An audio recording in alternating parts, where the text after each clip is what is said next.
वासुदेवाय। ओम नमो भगवते वासुदेवाय। ओम नमो भगवते वासुदेवाय। ओम नमो भगवते वासुदेवाय। ओम नमो भगवते वासुदेवाय। नारायणं नमस्कृत्य नरं चैव नरोत्तमं देवीं सरस्वतीं व्यासं ततो जयमुदीरये। नष्टप्रायेषु भद्रेषु नित्यं भागवत सेवया भगवती उत्तमश्लोके भक्तिर्भवति नैष्टिकी। कृष्णाय वासुदेवाय देवकी नंदनाय च नन्दगोपकुमाराय गोविन्दाय नमो नमः।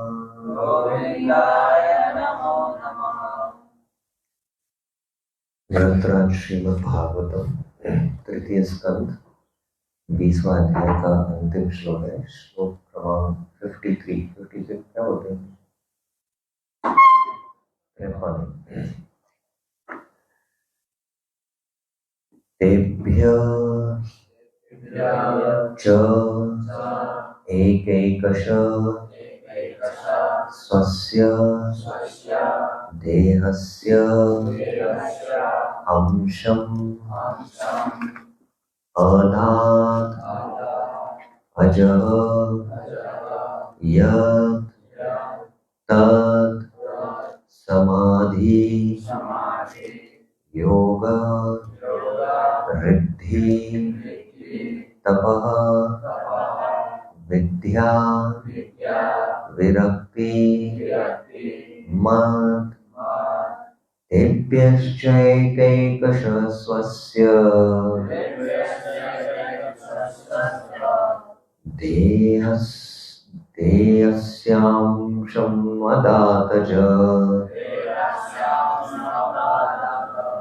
यत्तत् समाधियोगरिद्धि तपो विद्या विरक्तिमत् तेभ्यश्चैकैकश स्वस्य देहस्यांशम् अदातज यत्तत् समाधियोगरिद्धि तपो विद्या विरक्तिमत् तेभ्यश्चैकैकश स्वस्य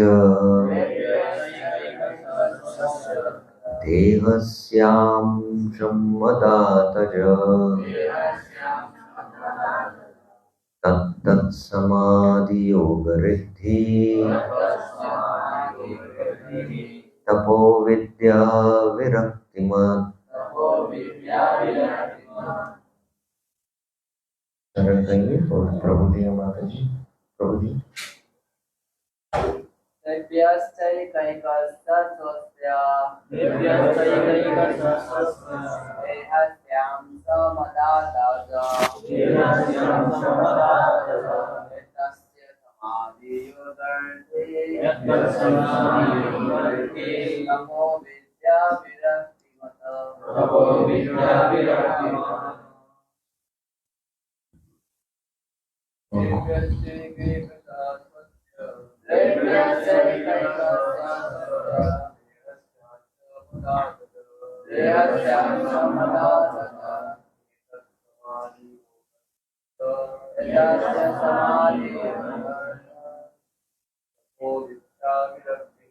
तपो विद्या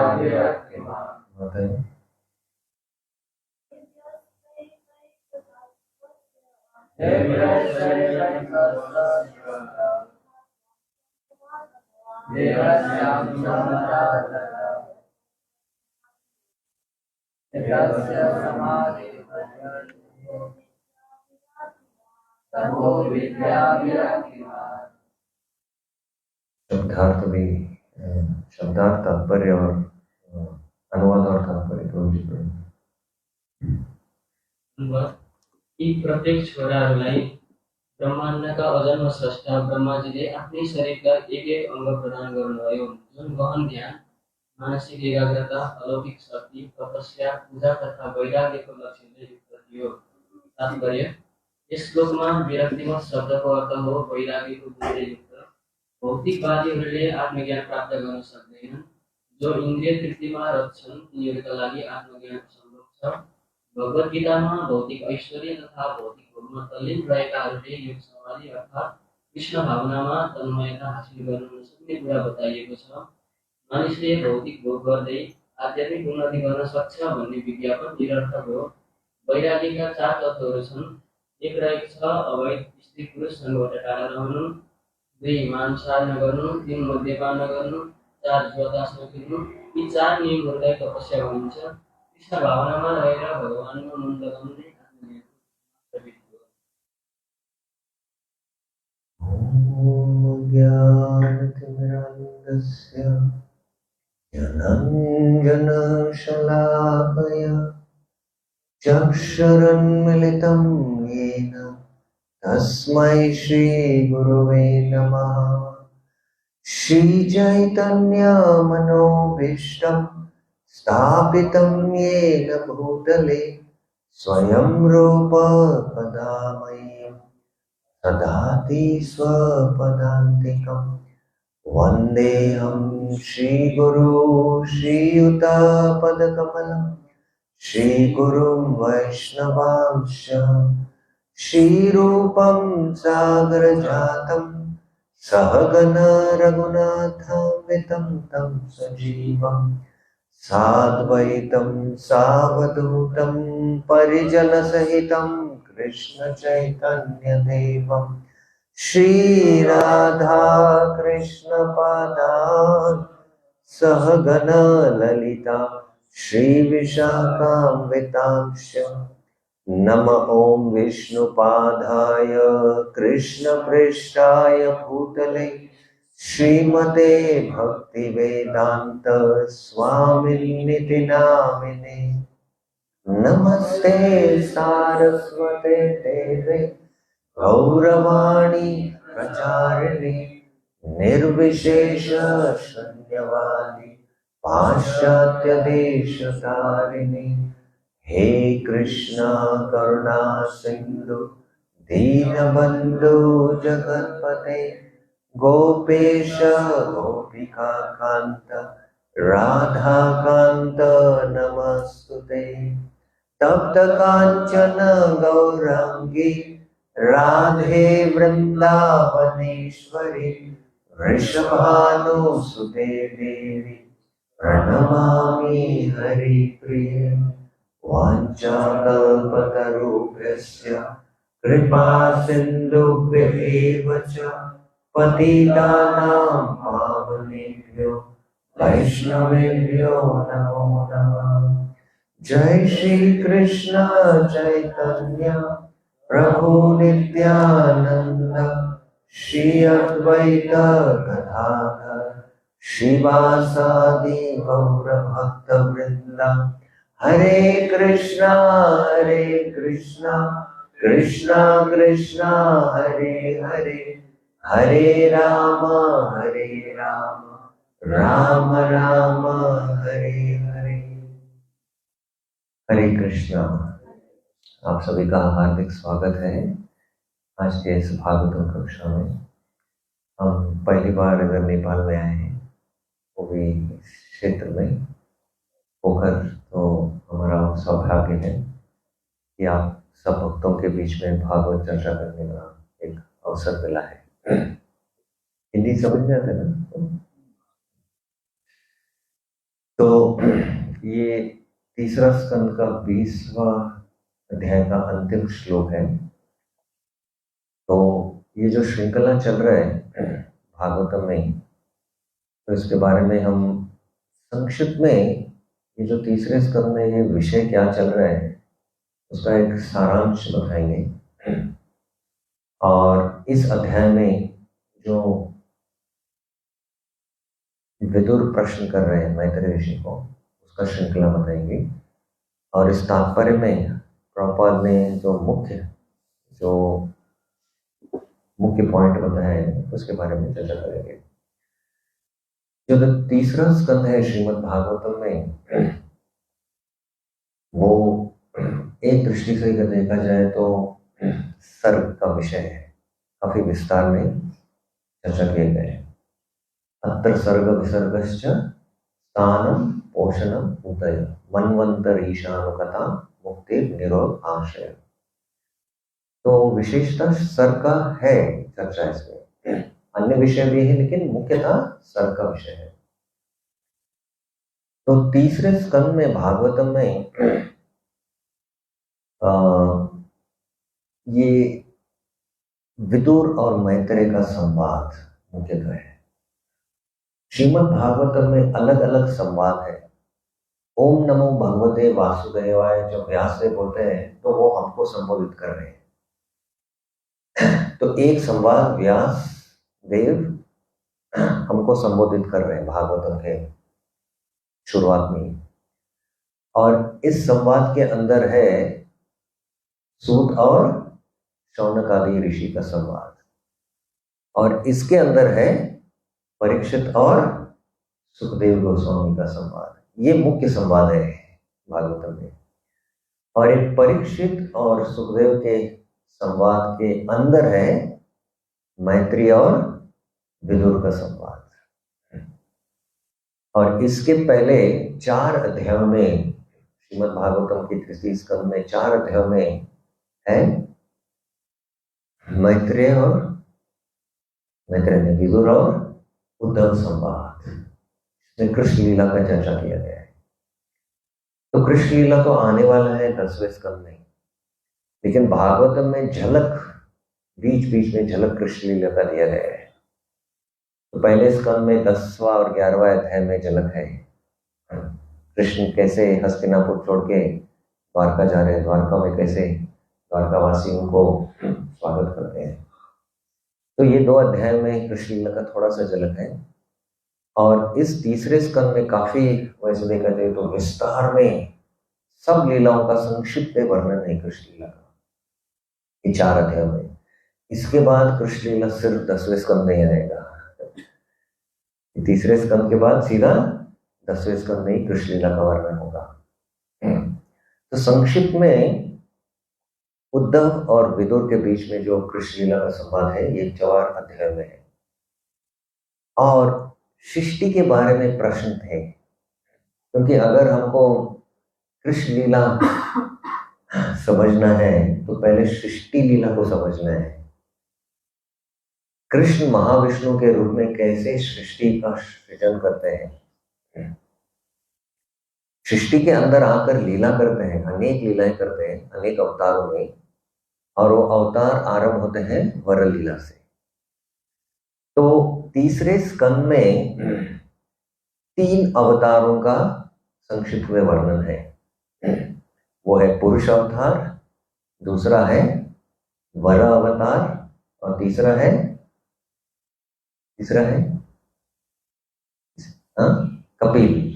कपिल अवतार। तो पुरुष अवतार सृष्टि का सृजन करते हैं, तो इसलिए सर्ग काफी विस्तार में, जब विदुर प्रश्न करते हैं तो मैत्रेय ऋषि सर्ग का विस्तार में इन अध्यायों में 5वें से 11वें अध्याय में काफी विस्तार में सृष्टि का वर्णन करते हैं। और आगे ब्रह्मा जी जो सृजन करते हैं, जिसको द्वितीय सृष्टि कहते हैं, सेकेंडरी क्रिएशन, तो ये श्रृंखला 12 अध्याय से 20वां अध्याय तक है, ये अंतिम अध्याय में, जिसको हम विसर्ग कहते हैं, जो ब्रह्मा जी सृजन करते हैं प्रजापतियों का, और प्रजापतियों के द्वारा सब प्रजा, अनेक योनियों का पूरे ब्रह्मांड में, तो वो विस्तार में वर्णन इन अध्यायों में। और आगे जैसे प्रजापति हैं और अनेक ऋषिगण जो प्रकट होते हैं ब्रह्मा जी के अवयव से, ब्रह्मा जी के शरीर से, जो ब्रह्मा जी का जो सृष्टि चल रहा है अब तक, वो दिव्य स्तर पर चल रहा है।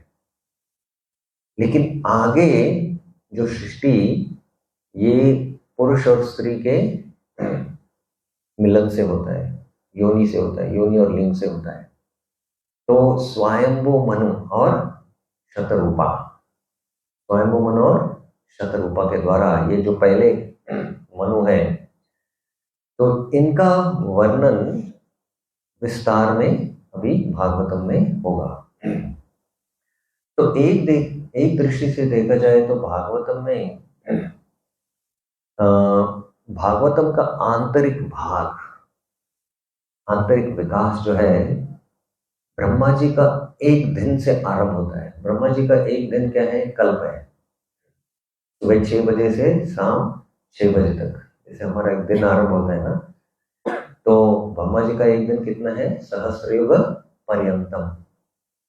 तो एक दिन में 14 मनु शासन करते हैं ब्रह्मा जी के एक दिन में। तो पहले मनु है स्वयंभू मनु और उनकी पत्नी है शतरूपा। तो भागवतम में तीसरे स्कंद से 12वें स्कंद तक ब्रह्मा जी के एक दिन में क्या क्या घटनाएं होते हैं उसका वर्णन है, पूरा वंशावली का वर्णन है। तो स्वयंभू और शतरूपा, इनके संतानें कौन है? उत्तानपाद और प्रियव्रत, देवहूति, आहुति और प्रसूति। तो हालांकि आहुति और प्रसूति का वर्णन मैत्रेय ऋषि पहले नहीं करते हैं, क्योंकि देवहूति के गर्भ में कौन प्रकट होने वाले हैं? कपिल देव। तो इसलिए देवहूति का जो विवाह कर्दम मुनि से होता है, तो देवहूति कर्दम संवाद आगे के अध्याय में 21 से 24 तक काफी विस्तार में मैत्रेय ऋषि वर्णन कर रहे हैं। क्योंकि जैसे वंशावली का वर्णन करते हैं, भागवतम में वंशावली का वर्णन है, उसके साथ ही उस वंशावली में अनेक भगवान के अवतार कथा है इसमें भागवतम में। तो क्योंकि देवहूति और कर्दम मुनि के वंश में कौन प्रकट होने लगे? भगवान कपिल। तो इसलिए उसका विस्तार में वर्णन देवहूति कर्दम संवाद में। और अंतिम भाग जो तीसरा स्कंद है, 25वें से अंतिम भाग तक 31 तक, वो है कपिल शिक्षा, कपिल और देवहूति के बीच में जो संवाद हुआ। तो सृष्टि आरंभ होता है पुरुष अवतार से, जो 24 तत्व प्रकट करते हैं, जिससे जीव बद्ध हो जाता है ये 24 तत्वों में। और द्वितीय सृष्टि में ब्रह्मा जी जब प्रजा तो उत्पन्न कर रहे हैं, लेकिन उनको स्थान देना चाहिए, और पृथ्वी सबसे महत्वपूर्ण स्थान है, लेकिन पृथ्वी अभी गर्भोदक सागर में डूब गया है। तो जब ये देखते हैं तो वो चिंतन करते हैं, तब उनके नासिका से वरदेव प्रकट होते हैं, और वरदेव पृथ्वी को गर्भोदक सागर से पुनः स्थानांतरित करते हैं अपने कक्ष में। तो वरदेव का लीला अब तक समाप्त हो चुका है। वर लीला का समाप्त होने के बाद तो 2 वर लीला हुए, एक श्वेत वर और एक रक्त वर। तो जब ये अन्य मनवंतर में हुए थे, लेकिन दोनों का लीला साथ में मिलाकर क्या है, मैत्रेय मुनि समझा रहे हैं इधर।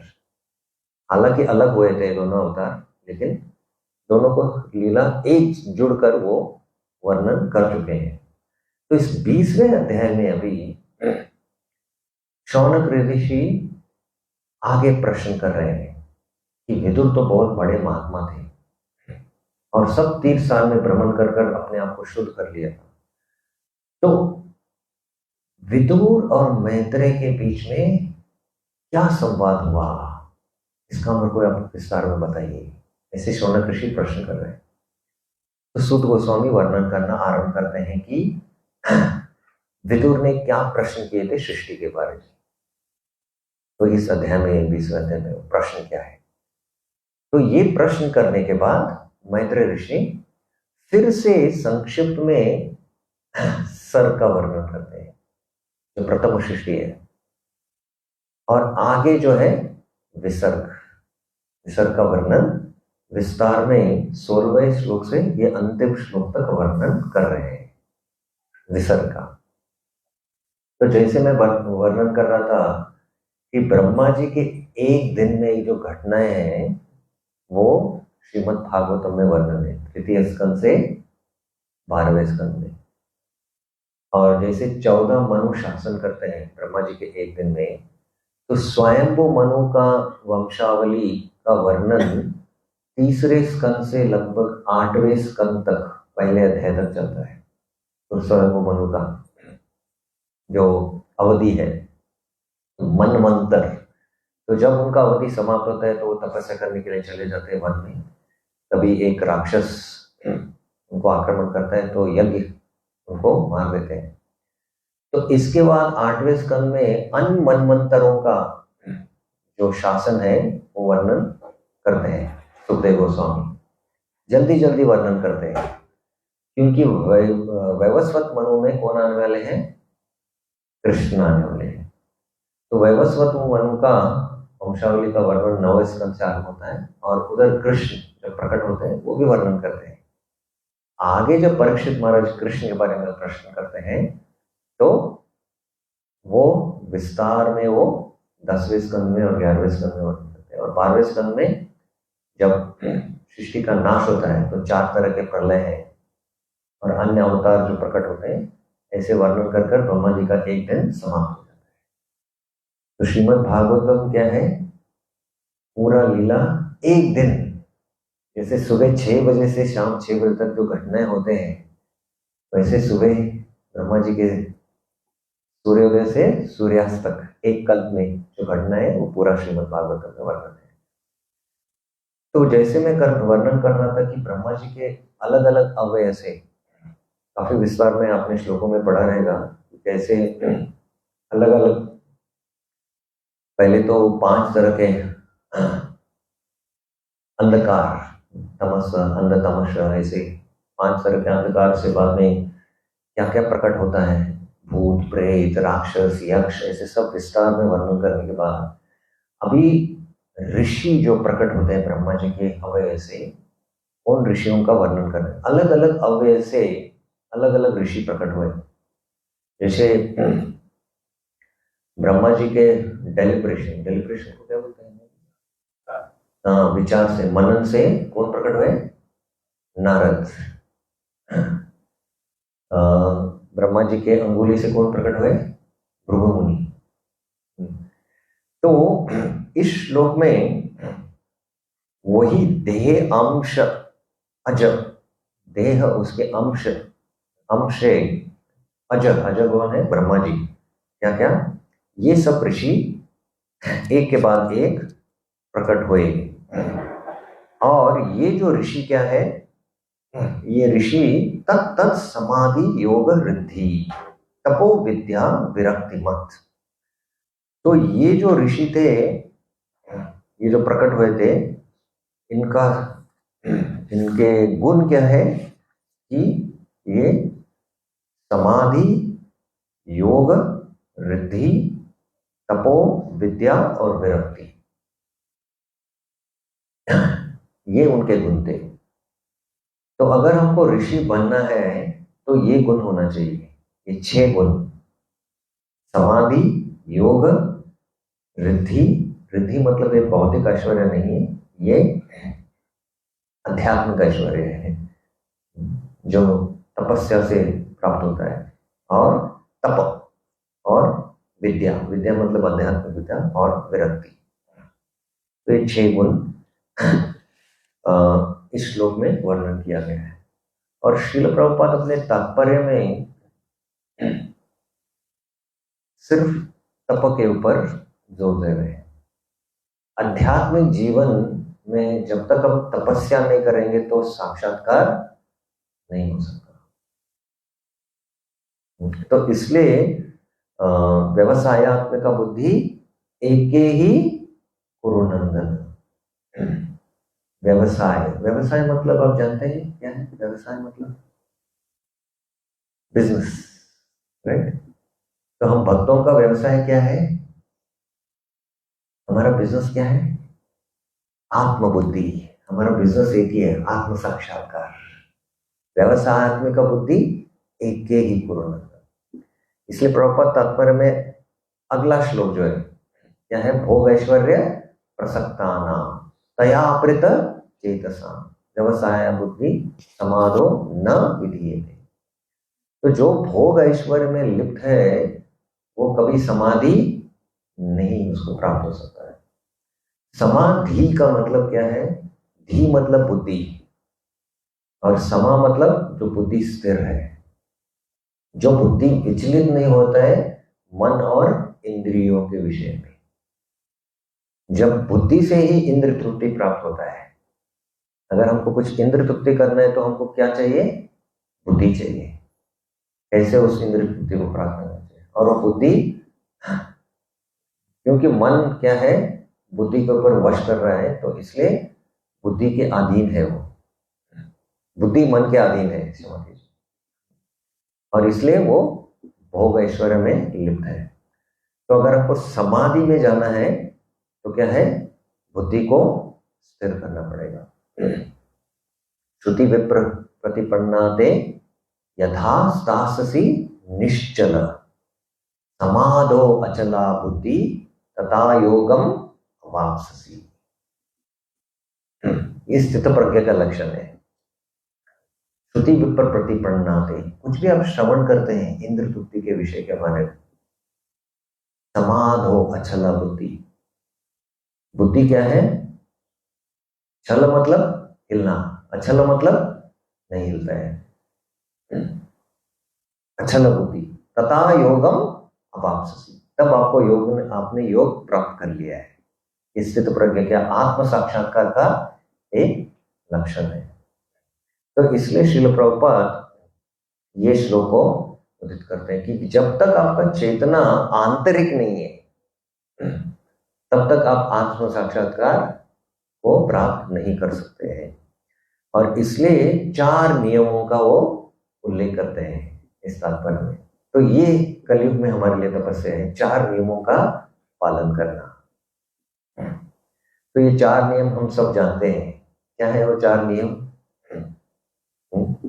अवैध स्त्री संग नहीं करना, मांसाहार न करना, और मादक द्रव्य का पान नहीं करना, और दूध पीड़ा नहीं करना। तो ये जो 4 नियम है इसके गहरे अर्थ भी हैं। जैसे हम भक्ति में प्रगति करते हैं वैसे तो ये नियमों का पालन करना ही चाहिए। आगे जैसे भक्ति में प्रगति करते हैं ये 4 नियमों का सूक्ष्म एक तात्पर्य है, तो उसको भी क्या है? हमको पालन करना चाहिए। जैसे कि अवैध स्त्री संग, जो पूजा लाभ प्रतिष्ठा, ये भी क्या है? ये सूक्ष्म क्या है? मैथुन है। और मांसाहार ना करना, मांसाहार ना करना मतलब जब भक्ति का पालन करना आरंभ करते तो आसानी से छोड़ देते हैं, लेकिन सूक्ष्म स्तर पर भी मांसाहार ना करना मतलब क्या है? सूक्ष्म स्तर पर भी है वो इंद्र के विषय वस्तु को देखकर उसको उसमें रमन भी करना, वो मांसाहार है। जैसे एक स्त्री को देखकर उसके प्रति आकर्षित होना, वो क्या है? वो मांसाहार के समान है। और इंटॉक्सिकेशन, मादक द्रव्य का पान करना।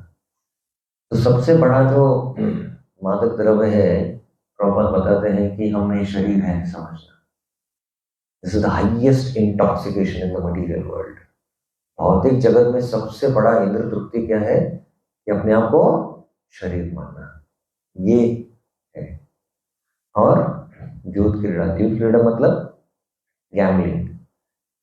तो गैम्बलिंग मतलब मेंटल स्पेकुलेशन नहीं करना। मेंटल स्पेकुलेशन क्या कहते हैं? मानसिक तर्क नहीं करना। शास्त्र को शास्त्र चक्षु से देखना और अपने मनो मानसिक तर्क कर हे इसका अर्थ ये है, इसका अर्थ ये है, ऐसे करना, ये भी क्या है? द्यूत क्रीड़ा है। तो इसलिए वैसे तो ये 4 नियमों का पालन करना चाहिए। जैसे जैसे भक्ति में आगे प्रगति करते हैं तो इनके सूक्ष्म तत्व को भी समझना है। तो इसलिए प्रभुपाद ये तपस्या करके बता रहे हैं। अंत में प्रभुपाद बोल रहे हैं कि जब तक हम मन को पूरी तरह से कृष्ण में लगाते नहीं है तब तक आत्म साक्षात्कार को प्राप्त नहीं करते। सवै मन कृष्ण पदारविंदयो। समय हो रहे ना? हरे कृष्णा कृष्ण कृष्ण हरे हरे, हरे राम राम राम हरे हरे। किसी का टीका टिप्पणी प्रश्न है? हाँ प्रभु जी।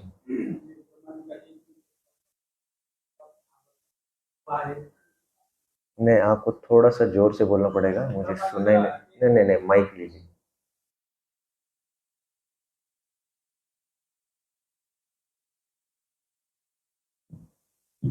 हरे कृष्ण। हाँ, ब्रह्मा जी का जो एक कल्प आपने सो भागवत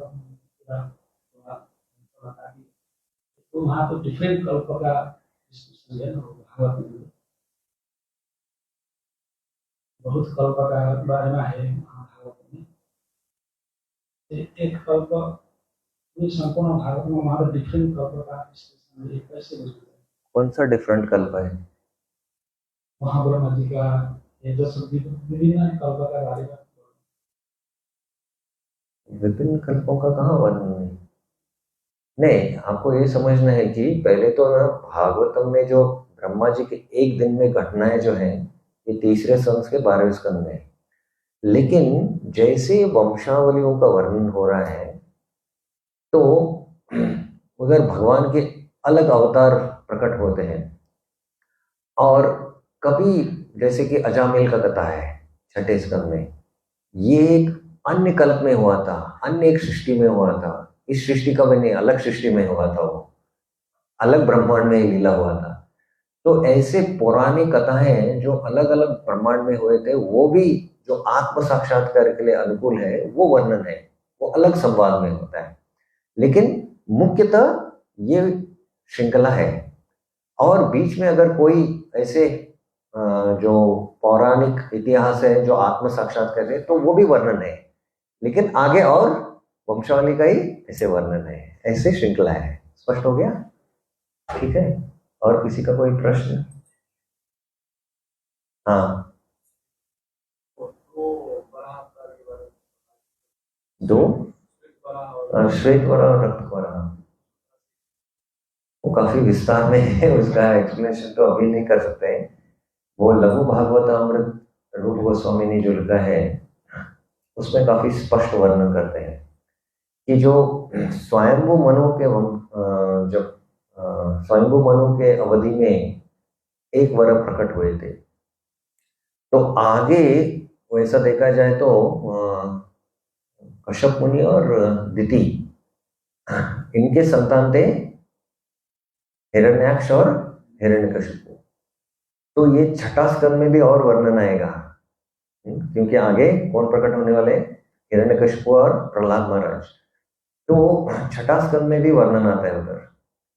तो ये जो एक वरदेव है, ब्रह्मा जी जब स्वयंभू मनु जब आगे सृष्टि करना चाहते थे प्रजापति के द्वारा, तभी पूरा भूमंडल क्या है गर्भोदक सागर में गया था।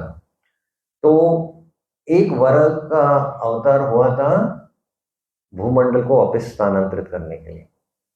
लेकिन आगे जो छठे मनवंतर में है वो वरुदेव ने किसका वध किया था? हिरण्याक्ष का। तो ये दो अलग घटनाएं हैं, लेकिन जब मैत्रेय ऋषि सुना रहे तो दोनों को मिला के सुनाते हैं। हमको भी पता नहीं लगेगा जब भागवतम का श्रृंखला चल रहा है, पता नहीं चलता है। लघु भागवतमृत में उसको पूरा स्पष्टीकरण हुआ है। ठीक है, और किसी का टीका तात्पर्य? ठीक है। ग्रंथराज श्रीमद् भागवतम की जय, श्रील प्रभुपाद की जय। हरे कृष्ण।